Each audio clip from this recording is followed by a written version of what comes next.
Hello everyone. आज integral calculus के इस पार्ट में मल्टीपल इंटीग्रल पार्ट फर्स्ट की स्टार्टिंग कर रहे हैं। देखिए, इसके पहले definite integral plus indefinite integral दोनों पार्ट हम पढ़ चुके हैं और ये सारी चीज़ें बताई जा चुकी हैं। आज हमारा टॉपिक मल्टीपल इंटीग्रल है। जैसा कि नाम से दिख रहा है, मल्टीपल का मतलब होता है कई बार इंटीग्रेट करना होता है। तो बेसिकली हम, जैसा कि नाम इसका गिवन है, इस नाम के अकॉर्डिंग ही अगर हम क्वेश्चन करेंगे तो बेसिकली हम इसकी दो कैटेगरी के क्वेश्चन करेंगे। एक है डबल इंटीग्रेशन और जिसको हम डीआई कहेंगे, और एक है ट्रिपल इंटीग्रेशन। और ऐसा नहीं है कि डबल और ट्रिपल इंटीग्रेशन तक ही चीज़ें सीमित हैं। इसमें हम काफ़ी चीज़ पढ़ेंगे, पोलर कोऑर्डिनेट पढ़ेंगे, डबल इंटीग्रेशन के एप्लीकेशन पढ़ेंगे, एरिया प्लस वॉल्यूम का कॉन्सेप्ट पढ़ेंगे, और ट्रिपल इंटीग्रेशन में डिरिचलेट इंटीग्रेशन पढ़ेंगे। तो काफ़ी चीज़ें हैं, ऐसा नहीं है। कम से कम ये 5 या 6 टॉपिक इस चैप्टर में है, इस टॉपिक में है, जो कवर करके बनाया जाएगा। तो ये चीज़ें हैं। सबसे पहले आइए थोड़ी सी मैं आपको रिवीजन करा देता हूँ। अगर मैं आपसे बोलूँ कि जो हम इंडेफिनिट इंटीग्रल या डेफिनेट इंटीग्रल जो भी पढ़े थे, इंडेफिनिट या फिर डेफिनेट इंटीग्रल, ये सारी चीज़ें मैं पढ़ा चुका हूँ आपको। देखिए, इसमें हम पहले क्या करते थे, हमने कहा था किसी भी, अगर आपको कर्व का अगर एरिया या फिर किसी भी पैरामीटर का एरिया निकालना, किसी वेरिएबल पैरामीटर का एरिया निकालना है, फिर कर्व का एरिया निकालना है, ये वेरिएबल पैरामीटर। तो ये दो चीज़ें हम कैसे करते हैं, दोनों मतलब एक ही चीज़ है, वेरिएबल पैरामीटर। तो इसका एरिया निकालने के लिए हमने आपको बताया था कि आप एक्स और वाई एक्सिस पे उस ग्राफ को पहले रिप्रेजेंट कर दीजिए। हमने कह दिया, मान लो हमारा एक graph y equals to f x है ना। तो ये y equals to f x है। और एक चीज़ और याद रखिएगा, ये जो ग्राफ मैं बना रहा हूँ, ये ग्राफ हमेशा ऐसा जरूरी नहीं कि हमेशा ऐसा बनेगा, ये कुछ ऐसा भी बन सकता है, ऐसा भी हो सकता है। तो आप इसको ऐसा बना सकते हैं, या फिर ये चीज़ ऐसी भी हो सकती है, ये कुछ ऐसा ऐसा करके ऐसा हो सकता है, या फिर ये ऐसा हो सकता है। तो ये देखिए, और आपसे एरिया पूछा जाएगा तो आपको ये चीज़ और ये चीज़ मिलानी होती थी। ये जो स्टार्टिंग वाला पॉइंट जो दिख रहा है आपको, ये आपको लोअर लिमिट और ये अपर लिमिट, इसको मिलाने पे यहाँ पे लोअर लिमिट, यहाँ पे अपर लिमिट, और इसको अगर आप मिलाओगे तो ये हो जाएगा लोअर लिमिट और ये हो जाएगा अपर लिमिट। इसको जो मिलाओ, देखो ये मैं समझा रहा हूँ, बिल्कुल ईजी है, ये चीज़ पढ़ा है आपने। और इसके बाद आप क्या करते थे, आपको अपर और लोअर लिमिट पता लग गई। देखो, ये अपर और लोअर लिमिट रखने का कॉन्सेप्ट क्या है, आप कहोगे सर अगर ये क्वेश्चन अगर ऐसा होता तो आप इजीली कर ले जाते हैं, आपको ये सब आपको इंडेफिनिट इंटीग्रल के लिए लिमिट रखने की कोई जरूरत नहीं। देखो, ये आपको ये दिख रहा है ना, ये एक स्क्वायर या रेक्टेंगल के फॉर्म में है, इसका एरिया निकालना बहुत आसान है। इसमें आपको कोई लिमिट रखने की जरूरत नहीं है, आप कर ले जाओगे। लेकिन हम लिमिट इसलिए रख रहे हैं, ये वाला पॉइंट, ये जो ये लोअर और अपर पॉइंट, ये दोनों क्यों पकड़ रहे हैं, ऐसा इसलिए पकड़ रहे हैं कि जो ये यहाँ तक तो ये पूरा करना आसान है, जो ये एक्स्ट्रा बच रहा है, ये एक्स्ट्रा बच रहा है।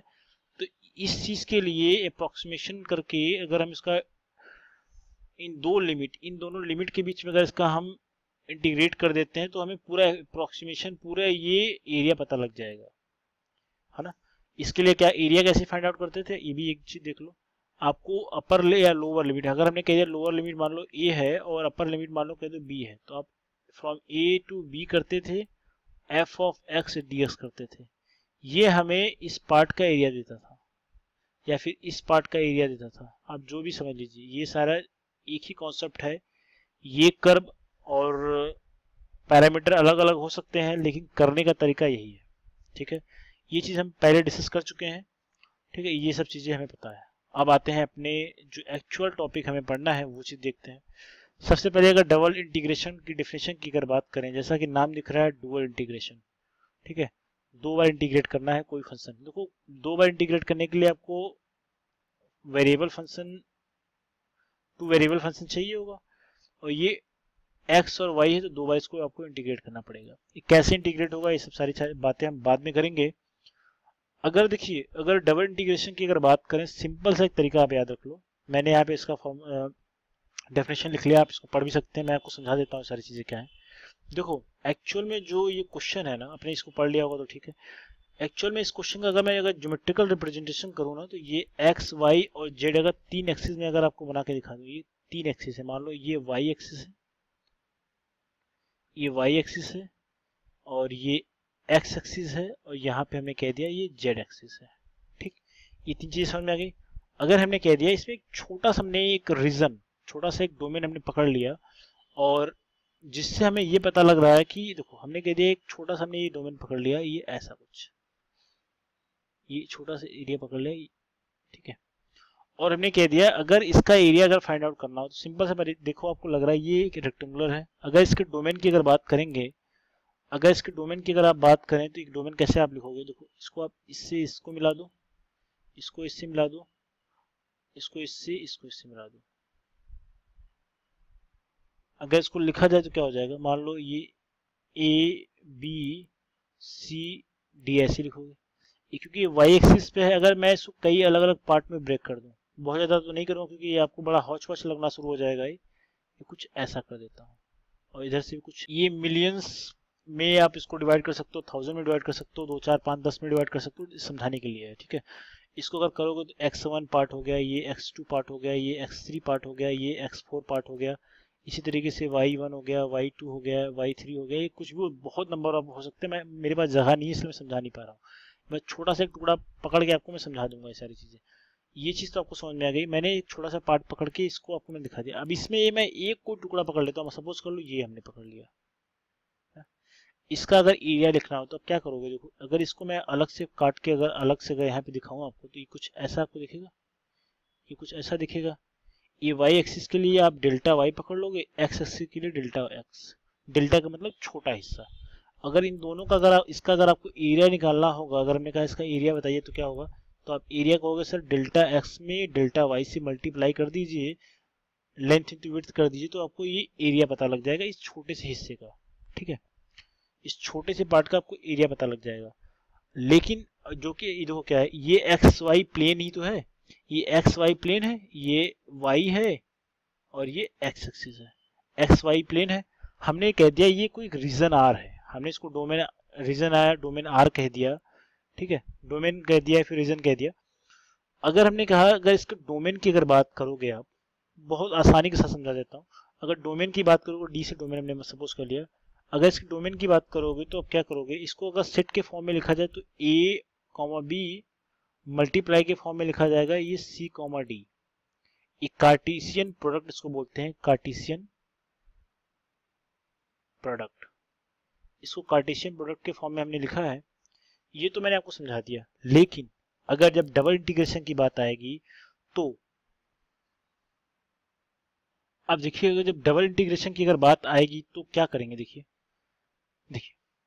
अब हमने जैसे कि जब डेफिनेट इंटीग्रल पढ़ा था तो एक कर्व बनाया था, कर्व का मैंने एक्स और वाई एक्सिस प्लेन पे मैंने आपको चीजें दिखाई थी। अब अगर यहाँ की बात करोगे तो मैंने ये कह दिया, ये मान लो कुछ ऐसा ही मैंने एक एफ ऑफ एक्स और वाई एक प्लेन ले लिया, ठीक है, और इसके अंडर हमें कर्व का एरिया निकालना होगा, ठीक है। तो क्या करोगे, मैंने इसको आपको समझाने के लिए इसको देखो इससे मिला दिया, इसको इससे मिला दिया, इसको इससे मिला दिया, और इसी तरीके से इस चीज को इससे मिला दिया। ये समझ में आ गया। एक्चुअल में ये ऐसा फ्लैट नहीं है, ये कुछ ये ऊपर का कर्व कुछ ऐसा कर्वी टाइप का है, ये कुछ ऐसा आपको दिखेगा, ये ऐसा कुछ है ना।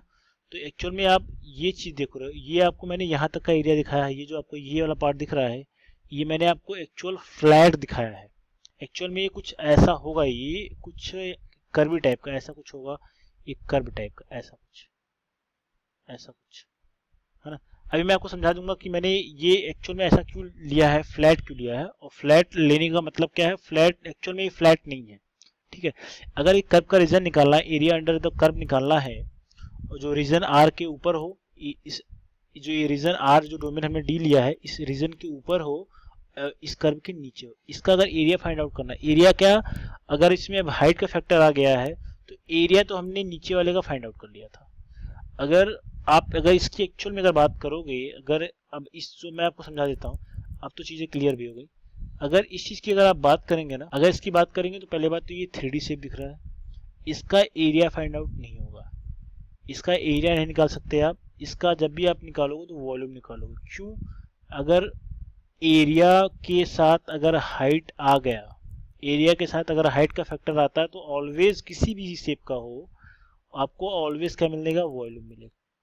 आयतन मिलेगा। आप ये चीज़ जान लीजिए, किसी भी एरिया में अगर हाइट का मल्टीप्लिकेशन कर देंगे तो ऑलवेज आपको वॉल्यूम मतलब आयतन देगा।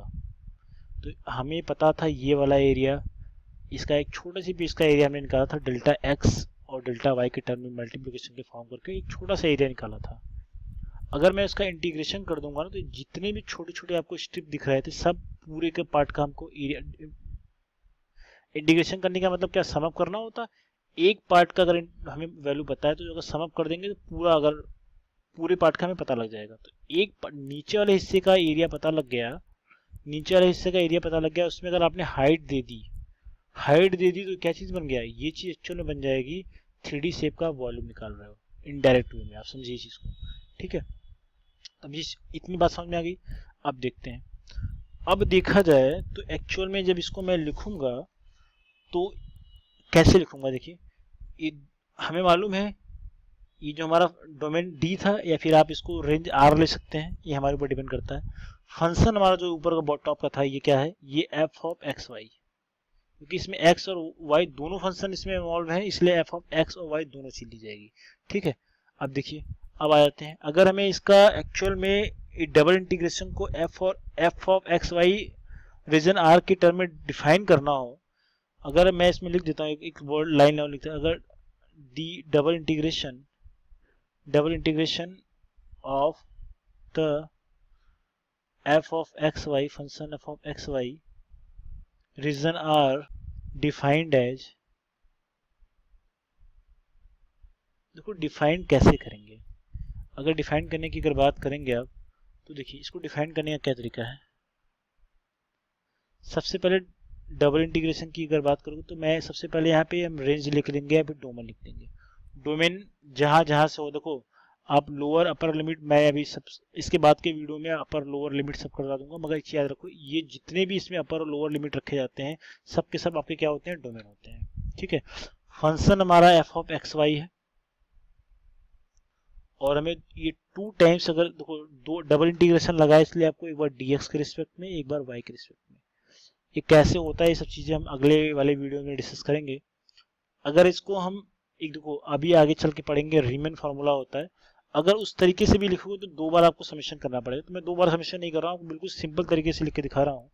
अगर मैं इसको कहूँ limit n tends to infinite, ये n है, टेंड्स टू इनफाइनाइट, और अगर इसको लिखा जाए i इक्वल्स टू 1 से n तक के लिए, और जो फंक्शन हमने माना था, टुकड़े में ब्रेक किया था, xi yi, ये छोटा जो पीस हमने एज्यूम किया था, इसे मल्टीप्लिकेशन क्या करोगे, डेल्टा x और डेल्टा y का।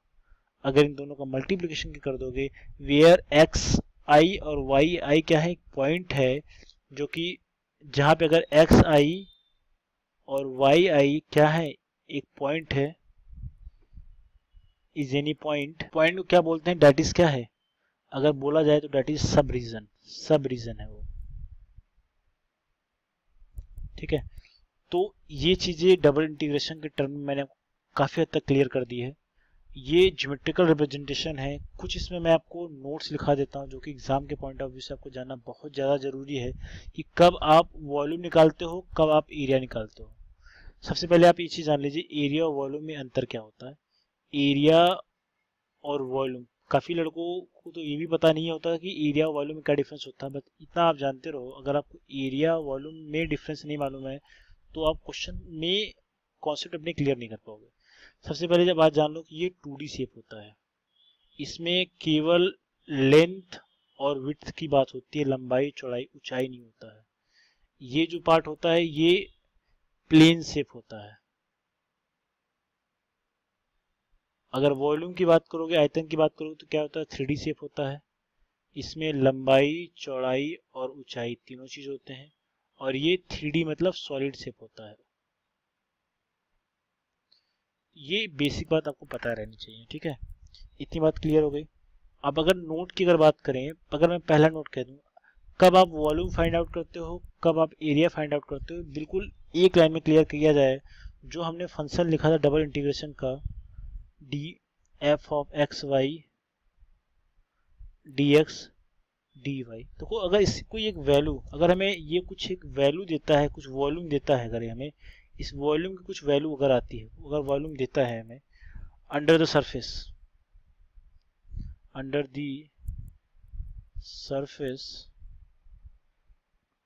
f of x, y and over the region r, ठीक है।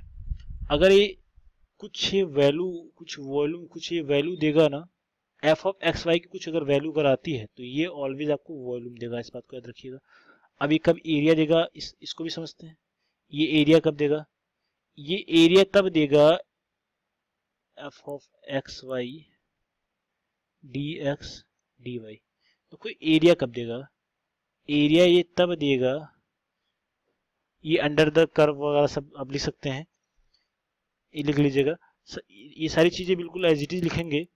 F of x y under the region curve of सभी, सबको लिखना समझ में आ रहा होगा कि कर्व के नीचे की बात कर रहा है और एक्स एक्सिस के ऊपर की बात कर रहा है और एक्स वाई प्लेन की बात कर रहा है। ये कब आएगा, जब f of x comma y की जो वैल्यू आती है ये ऑलवेज अगर 1 है, अगर ये 1 आने का मतलब क्या हो जाएगा, आपका ये जो ये फंक्शन जो लिखा जाएगा, ये डी डोमेन जो है एफ ऑफ एक्स वाई, जो अगर ये 1 हो जाए, ये डी एक्स डी वाई, इसकी वैल्यू अगर 1 हो जाए, इसकी वैल्यू अगर 1 हो जाए तो ये क्या लिखा जाएगा, ये डी हो जाएगा, ये डेल्टा एक्स डेल्टा वाई हो जाएगा। ये क्या हो जाएगा, ये वाला अगर पार्ट अगर आपको मिलता है तो ये इससे आपको ऑलवेज क्या मिलेगा, इससे आपको ऑलवेज एरिया मिलेगा। तो आज की वीडियो में इतना ही करते हैं। मैंने आपको इसमें डबल इंटीग्रेशन के बारे में काफ़ी हद तक इसका डेफिनेशन समझाने की कोशिश की है कि 3D शेप में कैसे करते हैं, 2D शेप में कैसे करते हैं, और डोमेन क्या है, रेंज क्या है, सारी चीज़ें कैसे एज्यूम करते हैं, सारी चीज़ कैसे होती है। आज की वीडियो में इतने ही। आगे वाले वीडियो में लिमिट का इवोल्यूशन कैसे होता है वो सारी चीज़ें देखेंगे।